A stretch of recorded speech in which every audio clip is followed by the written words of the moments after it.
Of the several new characters that were introduced to us in the Isle of Armor expansion for Pokemon Sword and Shield, none are more intriguing, at least to me, than Honey. Honey is Mustard's wife, who lives with him and their son Hyde on the Isle of Armor while he trains his students at the dojo. But throughout the entire Isle of Armor expansion, you kinda get this vibe that there's more to Honey's character than she is leading on. She seems to be very sophisticated, very knowledgeable, and very powerful, but she doesn't really let you see that entire picture. That is very much the vibe that I got from Honey while I was playing through the expansion, so today I wanted to answer the question, who is Honey really? What is she holding back from us? What does she not want us to know about her? And what is the truth behind her character? That is what we are going to answer today. Before we get into that though, I would just like to take a second to thank the sponsor of today's video, and that would be the Mentors and Moguls podcast. Heather Stone is an entrepreneur, pioneer, and founder of Mentors and Moguls. With over 28 years of experience as an entrepreneur in the fields of asset management, tech, and finance, she is no stranger to achieving goals and forging a path to success. If you're interested in learning about business and practical tools you can apply in your own life, check out the Mentor and Moguls podcast on Apple, as well as other podcast platforms. Okay, so the first thing we need to do in trying to find out the secret behind Honey's character is try to find as much out about her actual personality and her personal details as we possibly can. And the best place to start doing that are her league cards. If you give Honey enough watts, she will actually battle you, and she ends up being the secret boss character for the Isle of Armor, and upon defeating her and giving her even more watts, she will give you both a league card and a rare league card of her, both of which provide various personal details about her character and background. According to both of her league cards, Honey was once the former CEO of a trading firm and is not actually originally from the Galar region. She was actually on a business trip to Galar when she met Mustard and subsequently fell in love with him, which is what brought her to the Isle of Armor in the first place. So right away, we know a very key detail about her, and that is the fact that she's not from Galar. She is from some other region, but where exactly is that other region located? Well, I would advise you to hold on to your butts and put on your conspiracy theory tinfoil caps, because I believe that Honey might actually be from the Sinnoh region, and there are several reasons why I think this. Each of these reasons get a little more intense as we go on, the first of which is the fact that her name is Honey. I brought up the idea in a previous video that the honey that is involved in the story of the Isle of Armor might be a hint to Diamond and Pearl remakes, so you guys might be tired of this and think this is kind of ridiculous, but think about it. If Game Freak was going to hint at Diamond and Pearl remakes, this is the kind of way I feel like they would do it, by giving a character the name of Honey, the same feature that debuted in Diamond and Pearl and was pretty significant in those games. It just kind of seems like the way they would go about sheepishly and sort of cheekily hinting at the games that are to come by doing it in a sort of discreet and subtle way. I know there's probably going to be more than a few of you out there that are rolling your eyes at me right now, but I wanted to bring this up because while it's not the end-all be-all, it certainly doesn't hurt my case either, so it's just one more point of evidence that we can point to. Secondly, once you actually get a chance to battle Honey and take a look at her team, it actually does represent Sinnoh pretty significantly. Not only does she have both a Gallade and a Togekiss, but she also has a Blissey, which evolves from Happiny, another Sinnoh Pokemon, and the rest of her Pokemon, even though they're not Sinnoh-based, seem to represent her various travels that she did as a CEO between her Gigantamax Kanto starter, her Galarian Darmanitan, and her Alolan-based Salazzle. It is worth noting that Honey, according to her league cards, did not actually become a trainer until she actually got to Galar, but with her team's tie to the Sinnoh region, it does seem to be, once again, just another thing that we can turn to as we continue to gather all of this evidence. Plus, one of her league cards literally calls Gallade out by name. Of all the Pokemon you could have picked, even the ones on her team, why Gallade, a Sinnoh Pokemon? It seems a little convenient if you ask me in terms of the idea of her being from Sinnoh, and all of this possibly being a hint at Diamond and Pearl remakes. Now honestly, I wouldn't doubt that a few of you are probably thinking I'm crazy and that this theory is terrible and it's a super far reach, but I have saved the best for last that really ties this all together and makes it more than convincing in my opinion.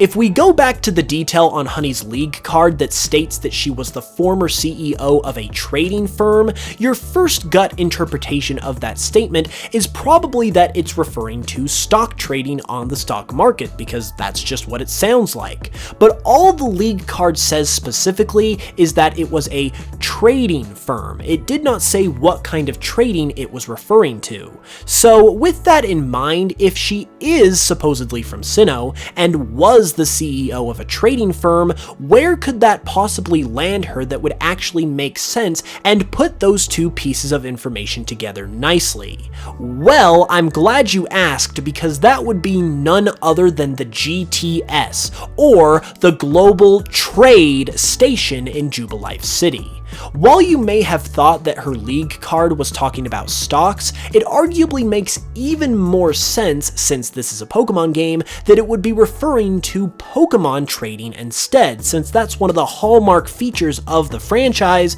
and the GTS in Diamond, Pearl, and Platinum could absolutely be described as a trading firm as well. Heck, when the building was changed to the Global Terminal in Platinum version, the new building that is used even looks like the World Trade Center building in New York City, so this really couldn't be more of a perfect fit if it tried. So just to recap really quick before we put our final cherry on top here, Honey was the former CEO of a trading firm according to her league card. She has various details about her that suggest she could be from Sinnoh, including her league card stating that she is from some other region, and the trading firm that she could have been a CEO of, given that this is a Pokemon game, could have been the Global Trade Station in Sinnoh in Jubilife City, connecting her even more significantly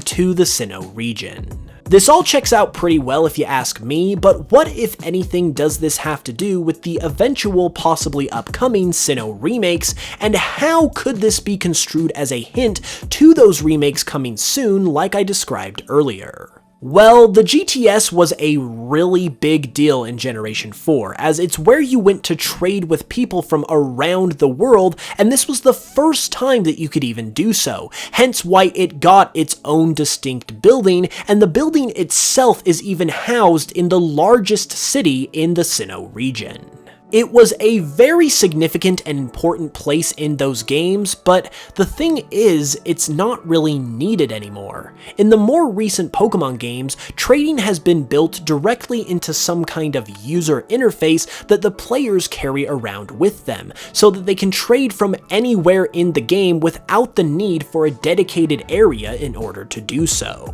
So the GTS doesn't really have any reason to even exist at all in the Sinnoh remakes, but it was such a prominent location in the originals that it's not like it's very likely for them to just rip it out of Jubilife City completely. So with that in mind, I believe that this trading firm that Honey was once the CEO of is either going to be the GTS itself that has since shut down, hence why she is the former CEO of it, or it's going to be some kind of replacement for the GTS in the Diamond and Pearl remakes, since the GTS is no longer needed. And either way, it's going to act as a sort of clever homage to the GTS that used to be there in the original games, and this could play out in a couple different ways. Possibility number one is that it still stands as the actual GTS itself that it was in the original Diamond and Pearl, it's just shut down and closed, and you'll have some kind of NPC standing outside the building, or maybe in the lobby, that will tell you that the building and the business is shut down because their CEO left and now lives in the Galar region, referencing Honey. And that could be the in-game reason why the GTS is likely going to be no longer operational in the remakes. The second possibility is that the GTS building is still there, it's just not used as the GTS anymore because it's no longer needed, and instead, as a clever homage to the GTS in the original games, the building now plays home to a trading firm of which Honey was once the CEO of. And the reason why it's sort of passively being brought up now is because it's supposed to act as a discreet hint towards the remakes, and maybe even in the remakes they could connect back to this hint and bring it full circle by having someone in the building mention that Honey was once the CEO of this company before she ran off to Galar to get married, confirming once and for all that Honey's backstory in the Isle of Armor was just one big hint to the Diamond and Pearl remakes, and she's actually in fact from Sinnoh and was the CEO of the global trade station before it shut down and she moved to Galar. Well, there you have it. Thank you so much for watching my video. If you enjoyed it, be sure to leave a like, a comment below with your thoughts, and subscribe if you haven't already for more Pokemon content all the time. If you'd like to support the channel further, you can do so by listening to my Pokemon remixes on Spotify and checking out my Pokemon Cardinal project if you haven't yet. With that said, I will be back on Thursday with another video, so be sure to hit the notification bell for that, and until then, as always, I hope you know I love you guys very much, and I will smell you guys later.